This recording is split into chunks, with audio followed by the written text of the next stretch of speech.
ABC, because of the kids in the school. All right. Hey, millions of kids are going to be heading back to school soon. Just wait, Mom and Dad. But getting them ready doesn't just mean getting the right supplies. It also means getting them in the right mindset. And that's why we are joined with tips for children, mentally getting them prepared for the year ahead. It's our licensed clinical psychologist, Dr. Joe Taravella. You are here with all of the things that we need to know to get our little ones prepared. So it can be a stressful process as they make their way out the door, but you say before they take that first step, you should really speak to them in the household. Yes, you should. You know, school starts in about a week, so it's a good time to start that process. Open the door for that conversation and find out any kind of fears or any kind of magical thinking that the kids have about their school. And you want to make sure that they're comfortable in speaking with you and know that it's going to be okay. I like the term magical thinking. Does that mean like fears they may have, or just kind of wild notions they may have? Wild, crazy imagination. So they are thinking of any kind of possible scenario. And, you know, we typically call it magical thinking. And you want to kind of set them straight and narrow it down to, you know, what the process is really going to be like for them. Yeah, the reality of it. You say taking a trip to the school can help.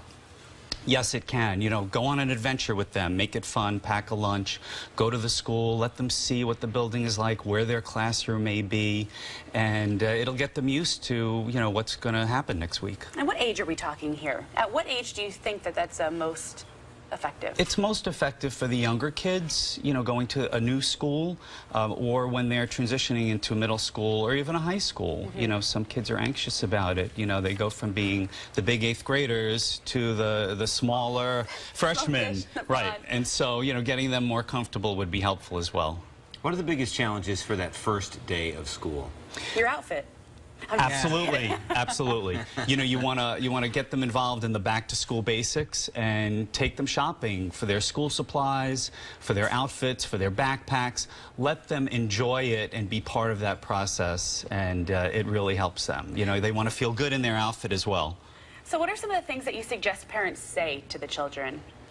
Let them know that, you know, millions of kids are going back to school and we all do it. It all works out, and it's going to be a great new chapter in your life and a great learning adventure. You know, I would even share some of your own stories. I was thinking the same thing. I liked school as a kid, so that's what I would tell my daughter. Yes, you know, and tell them how your parents brought you to school and how it all worked out, and it's going to work out for them as well.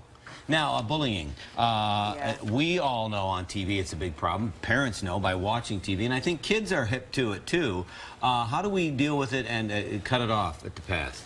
Very good point. We want to cut it off immediately.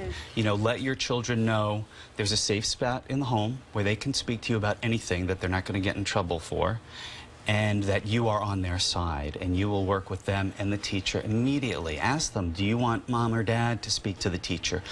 Do they want to speak to the teacher about it and talk about it, and let them know that they're part of a team and something will get done about it.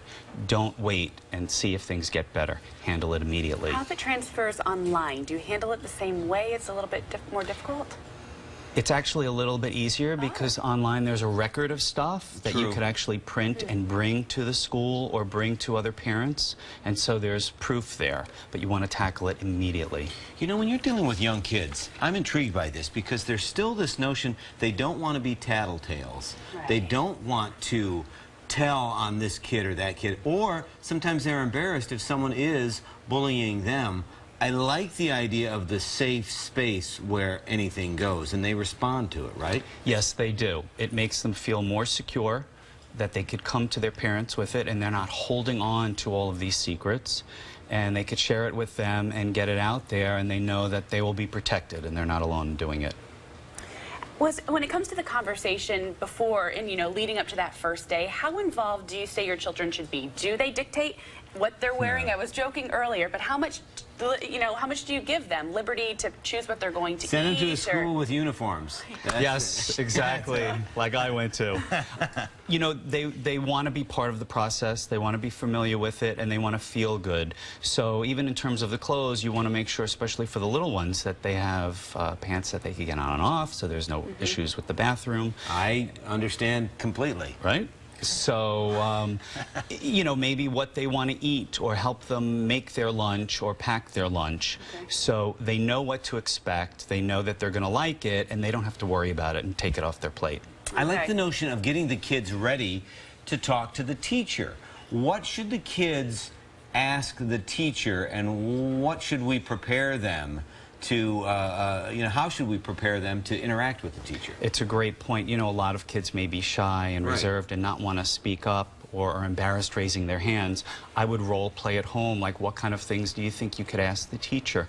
How about if you have to go to the bathroom, if you don't feel good, if you need tissues, if there's a problem with something, and kind of role play it at home and let them know that just like you talk or ask mom and dad about this, you can do that with your teacher as well, and that they're there for you.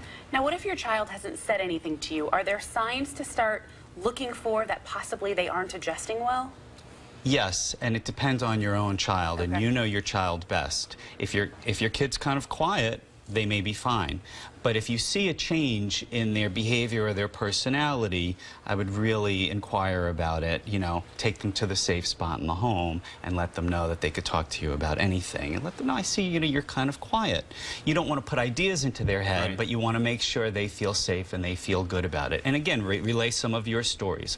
Like, you know, I felt that way when I went off to school for the first time and had to leave my parents, but it all worked out. What was your favorite grade in school?